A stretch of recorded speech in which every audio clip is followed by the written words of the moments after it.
So this drill is to work handstands on the beam because the biggest thing is that kids are afraid to get upside down. They're afraid to have their hips over their hands. So you get a lot of like 3/4 handstands or not even that, half handstands. So this is initial drill. I usually do it on the floor first and then bring it to here.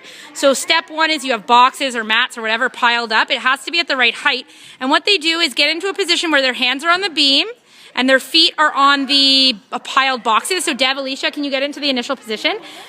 Their hands can be close or far away. It's more about where they get their hips in. I usually say closer is better. And then they walk until their hips are right over their hands and all the weight is on their hands. And the head needs to be in, Alicia. Ribs push back. Devin, even a bit more. Ribs push back, nose pushes towards the box. And they have to be able to hold that position. And if they can hold that position with their head in and their ribs pushing back with little to no weight on their feet, it's looking good. I usually tell them they have to get to the scariest position and stay there. The next step is to lift one leg and holding the position, getting it all the way up to vertical. More and more, Alicia, all the way up like it's in a handstand. More and more, pointed toe, tight leg. And they should be able to do that on both legs. So then they go to the next one. Alicia, push your bum further over your hands. Walk your feet in, Alicia. More and more. And now the leg goes up. Okay, more, Alicia. It's got to be handstand line.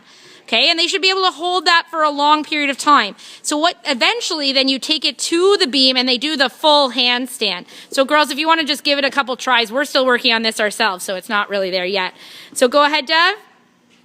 So she stretches and she does the full thing, getting her hips right on top, trying to get the hips on top and hold the position. Alicia, right on top, not 3/4, right on top.